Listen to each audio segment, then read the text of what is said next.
안녕하세요. 미국 주식하는 인겐입니다. 오늘 미국장 한번 보겠습니다. 구독과 좋아요 부탁해요. 오늘 시장은 긴축 완화 기대감에 기술주가 강세를 보이면서 나스닥은 상승세를 이어갔지만 실적 시즌을 앞둔 경계감이 작용하면서 3대 지수는 혼조세로 마감했습니다. 이에 이날 다우는 0.34% 하락을 했고 S&P 500은 0.08% 하락을 했는데요. 그리고 나스닥은 이날 0.63% 상승 마감했습니다. 우선 3대 지수는 장 초반 이번 주 예정된 물가 지표를 앞두고 지난주 예상치를 밑돈 임금 상승률로 인플레이션 우려가 완화되면서 상승세로 출발을 했는데 지난주 발표된 고용 보고서에서 임금 상승률이 둔화한 것을 확인한 시장은 이번 주 발표하는 12월 CPI에서 인플레이션이 추세적으로 둔화하고 있는지를 확인하려 할 것입니다. 미국의 소비자 물가 지수는 매달 나오는 경제 지표긴 하지만 언제나 중요하다고 말할 수 있고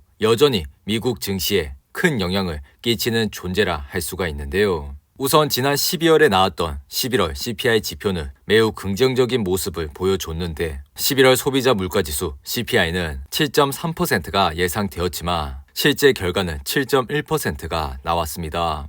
이 말은 시장이 예상했던 것보다 물가 상승률이 꺾이는 속도가 빨라졌다는 것이며 이는 인플레이션에 대한 걱정을 덜어주기에 충분했다고 할 수가 있는데요. 덩달아 에너지와 식료품 가격을 제외한 근원 CPI 수치 역시 예상치인 6.1%에 비해 0.1포인트 낮은 6%가 나오면서 역시나 에너지와 식료품에 상관없이 물가 상승률은 점점 더 꺾이고 있다는 사실이 나왔습니다. 그렇다면 이번 12월 CPI 예상치는 어떻게 될까요? 아직 많은 기관들이 각자만의 예상치를 발표한 것은 아니지만 시장의 전체적인 예상치는 6.5%고 근원 CPI 지표는 5.7%입니다. 이는 이전 수치가 7.1%였는데 이번 예상치가 6.5%라는 것은 그만큼 시장이 물가 상승률이 더 빨리 내려갈 것이라 생각하고 있다는 것을 알 수가 있는데요. 물론 6.5%도 여전히 도전적인 수치라 아직 긴장의 끈을 놓칠 순 없지만 실제 결과가 이렇게 나온다면 인플레이션에 대한 우려는 앞으로도 줄어들 것이라 생각이 듭니다. 그리고 지난 9월부터 꺾이기 시작한 미국 CPI는 앞으로도 더욱 내려갈 것으로 보이는데 그런 만큼 시장을 괴롭힌 인플레이션은 완연한 내리막길에 접어들었다고도 할 수가 있습니다. 그리고 이제 중요한 것은 과연 물가가 얼마나 더 빠르게 꺾이는 그 속도라 할 수가 있는데요. 한편 지난 금요일엔 인플레이션 완화에 도움이 될 만한 포인트가 하나 더 나왔었죠. 그건 바로 미국의 고용지표인데 12월 고용지표엔 평균 시간당 임금 상승률이 예상보다 낮게 나왔고 이는 아직 사람들의 소득 수준은 증가하고 있으나 그 상승 속도는 점점 더 느려지고 있다는 것을 볼 수가 있었습니다. 이에 사람들이 돈을 더 많이 벌게 되면 그만큼 소비력도 증가하고 수요와 공급 법칙에 따라 물건의 가격은 높아지기 마련인데요. 실제로 연준에서도 지금의 완전 고용으로 사람들이 돈을 너무 잘 벌어 물가가 단기간에 잡히기는 어렵다고 밝혔고 이에 한동안 임금 상승률 역시 이전보다 훨씬 더 높아졌던 것도 사실입니다. 그렇게 지금처럼 임금 상승률이 꺾이기 시작하는 모습은 분명 인플레이션 해소에는 조금이라도 도움이 될 수 있다 할 수 있는데요. 그리고 이날 S&P 500 차트를 보시면 0.08% 하락을 하면서 아래 보이신 RSI는 51로 마감했습니다. 그리고 주봉 차트를 보시면 200일선 가까이 내려오는 모습을 보여주고 있는데 S&P 500을 쭉 지켜보시면 지난 2008년 금융위기와 2020년 코로나 팬데믹을 제외했을 때 200일선을 터치를 하면 이렇게 반등을 하는 모습을 꾸준히 보여줬습니다.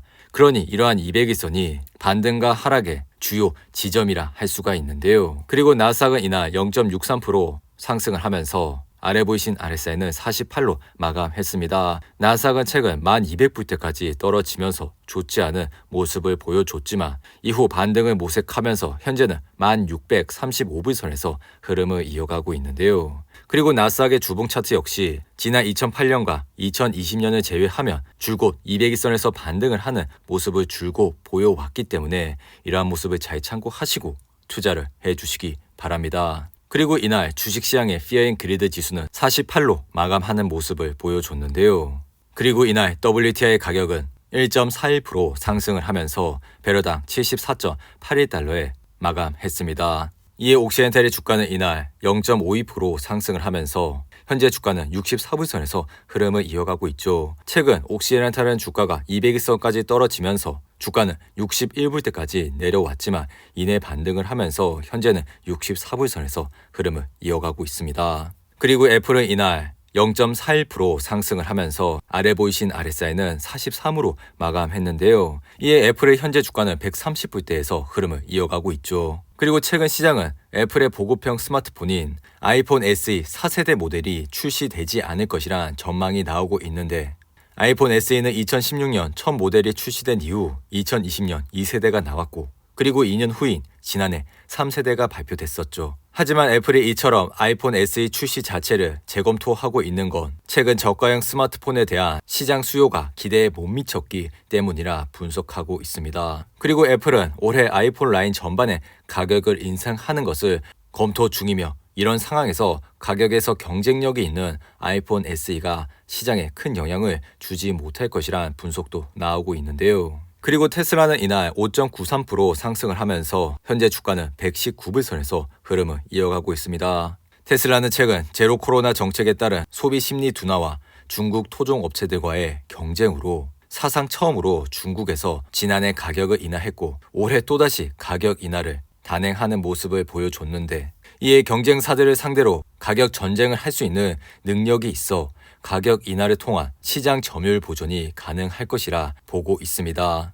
하지만 이렇게 차값이 또 낮아질 것이라 예상이 되며 소비자들은 구매를 연기할 수가 있고 덩달아 테슬라의 가격 인하 역시 지속될 가능성이 있다고 할 수가 있는데요. 그리고 테슬라의 경우 올해 영업 마진율이 18%로 경쟁사들의 8%를 크게 앞지르고 있어 마진율을 10% 낮추더라도 경쟁사의 마진율과 같은 8%가 가능해집니다. 그리고 반도체 주식인 AMD는 이날 랠리를 이끌면서 5% 이상 상승을 했는데 웰스파고는 이날 반도체 부분에서 AMD를 최고의 선택으로 선정을 하면서 이날 AMD의 주가는 5.13% 상승을 했습니다. 더불어 엔비디아 역시 웰스파고가 2023년 최고의 선택으로 선정을 하면서 5% 이상 상승을 했고 웰스파고는 엔비디아가 연말까지 긍정적인 데이터 센터 사이클을 보여줄 것이라 언급을 하면서 이날 반도체 관련 주가들의 흐름세는 굉장히 좋은 모습을 보여줬습니다. 그리고 엔비디아의 차트를 보시면 현재 주가는 156불선에서 흐름을 이어가고 있는데 엔비디아는 지난 3분기 실적 발표에서 4% 이상 하락을 하면서 시장의 예상치를 하회하는 실적을 보여줬었죠. 이에 이날이 바닥이라 생각을 하시고 투자를 하시는 것보다 다음 분기 실적을 확인해 주시라 언급을 드렸습니다.